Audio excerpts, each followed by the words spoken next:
दिनै 18 मे दिनैनि बे साना बर' माहारिनि थाखाय मोनसे मख'जाथाव सान बर' बिजों सान।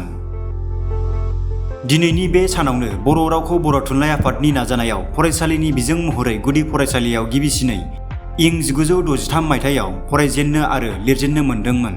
बर' बिजोंनि बे जागायजेननाय सान 18 मे खालारखौ बर' थुनलाइ आफादजों लोगोसे गासै बर' माहारिया गोसोखांनानै बर' बिजों सान महरै फालिबोदों। बेबायदिनो दिनै दुलाराय बर' माहारिया गुबुन गुबुन थावनिफोराव बर' बिजों सान फालिनाय बायदिनो क'क्राझार जिल्ला बर' थुनलाइ आफाद आरो सिम्बोरगाव गुदि बर' थुनलाइ आफादाबो सिम्बोरगावनि गोजौसिन गेजेरारि फरायसालियाव सानसेनि हाबाफारिजों बर' बिजों सानखौ फालियो। हाबाफारि बायदियै फुंबिलिनि समाव बर' थुनलाइ आफादनि फिरफिलाखौ बिरहोयो क'क्राझार जिल्ला बर' थुनलाइ आफादनि आफादगिरि बिजिल कुमार बसुमतारी। बेजों लोगोसेनो बिफां फुलि गायो मिरु बर' समाज आफादनि लेङाइ आफादगिरि बि बिखानन्द नार्जारि। बेनि उनाव हानजा सरनाय हाबाफारिखौ फिरफिला सोमावनानै बेखेवना होयो सिम्बोरगाव गोजौसिन गेजेरारि फरायसालिनि गोरायुं सानसुमै बसुमतारिया। दिनैनि बे बर' बिजों सानजों लोब्बा लाखिनानै बर' बिजों बिनि आथिखाल आरो इयुन आयदानि सायाव सिम्बोरगाव गोजौसिन गेजेरारि फरायसालिनि सावरायनुब्लाङाव मोनसे गेवलां सावरायमेलबो लानाय जायो। हाबाफारियाव क'क्राझार जिल्ला आरो गुबुन गुबुन गुदि बर' थुनलाइ आफादनि बिबानगिरिफोरजों लोगोसे क'क्राझार जिल्ला एबसु आरो सिम्बोरगाव दख'रा एबसुनि बिबानगिरिफोर, क'क्राझार जिल्ला दुलाराय बर' हारिमु आफादनि बिबानगिरिफोर आरो गुबुन गुबुन बर'नि गौथुमफोरनि बिबानगिरिजों लोगोसे गुबुन गुबुन फरायसालिनि फरायसाफोरा बाहागो लायो। बर' बिजों सानखौ लोब्बा लाखिनानै क'क्राझार जिल्ला एबसुनि गाहाय नेहाथारि केम्पा बरगयारिया ओरैबायदि फोरमायो।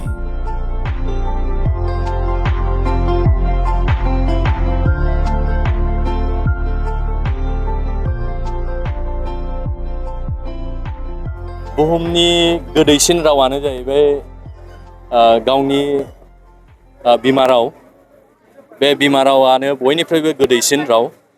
दा जोङो बिखाफोर दानानै जोङो बुंनानै लानो हायो आरो बिखाफोर दानानै जोङो जोंनि जे राव बेखौ जोङो 1963 मायथाइनि दिनैनि 18 मे सानाव जोङो बर' बिजों सान हिसाबै जोङो फालिनो मोनदों बा फरायनो मोनदों। बे हिसाबै दिनै जोङो जोंनि जे राव बेखौ जोङो बिजों महरै जोङो फरायनो मोननाया जोंनि थाखाय बिराद गौरबनि बाथ्रा।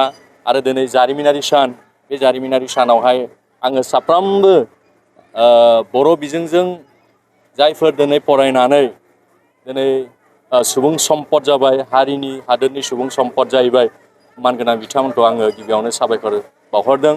लोगोसे आङो साबायखर बावनो सानदों जाय बर' बिमाया गावनि खस्थ'नि गेजेरजों गावनि गथ' गथायखौ फोथायनानै बर' बिजोंजों फोरोंनानै सासे मोजां मानसि सुबुं सम्पद खालायबाय, बै बर' बिमा मानब गेदेर बिथांमोनखौ आङो साबायखर जासिहरदों।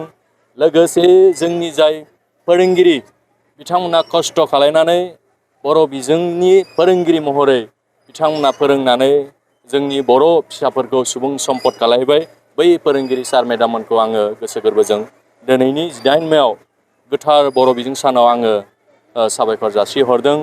दिनै जोंहा फोथायनाय दङ, गौरब दङ। दिनै जोंनि भारतआव गोबां माने हारि हारिसानि रावफोर दङ। बिनि गेजेराव जोङो जोंनि जे बर' बिजों, जोंनि जे बर' राव, बेयो दिनै 90 सिडिउलाव मोननो हानाय, जोङो रेकगनाइज जानो हानाय, जोङो मोनसे गोजौ थाखोनि हारि। दिनैनि थारिखआवहाय जोंहा गोबां दङ जायफोरखौ लानानै जोङो गोग्गानाय मोनो। जोङो गावखौनो सासे बर' हिसाबै जोङो सिनायथि होनो थाखाय जोङो गोग्गानाय मोनो। दिनैनि थारिखआव आं बेखौनो रिकुवेस्ट खालायनो सानदों, जोंनि साफ्रोमबो बर' माहारिनि गेदेर गोलाव लोगोसे जायफोर दिनै सुबुंफ्रा दिनै रायजो जानानै दं, दिनै न'खर सालायनानै दं, बै बिथांमोना जोंनि बर' बिजोंखौ फोथांनायनि थाखाय बयबो जोङो खामानि मावनांगौ, दायथ' लानांगौ। लोगोसे जों जे जाथि हिसाबै, हारि हिसाबै जों थांनानै थानायनि गेजेरजों जोंनि जे बिजोंखौ बुहुमाव जोङो बयनोबो जोङो गोसार होनांगौ। बयनोबो जोङो जोंनि जे रावा गोदै, जोंनि बिजोङा जे मोजां, बेखौ जों बयनोबो फोरमायनो हानाय जों बयबो जयगथानि सुबुं जानांगौ आरो बे दायथ'खौ जों बयबो लानानै जों दावगालांनांगौ। दिनैनि थारिखआव जों नुदों जोंनि जेनेरेसनखौ दिनै बिदिन्थि होदों, बिथांमोनहा बर' बिजोंजों फरायनानै सासे सुबुं सम्पद जाहैनो हायो। दा बे दिनैनि थारिखआव साफ्रोमबो बर' माहारिनि गेदेर गोलाव आरो जायफोर दिनै सुबुं हिसाबै दिनै थांनानै दं, बिथांमोनखौ आङो दिनैनि जे बर' बिजों सान, जारिमिनारि सान बर'नि, बेवहाय साबायखर जासिहरबाय। आरो फैबाय थानाय समाव जोंनि बर' बिजोङा गेरेमसा बर' माहारि दानायाव मैखोमै बाहागो लागोन आरो बियो जोंनि थाखाय मोनसे सुबुं सम्पद सोरजिनायाव थोजासे मदद होगोन आंहा फोथायनाय दं।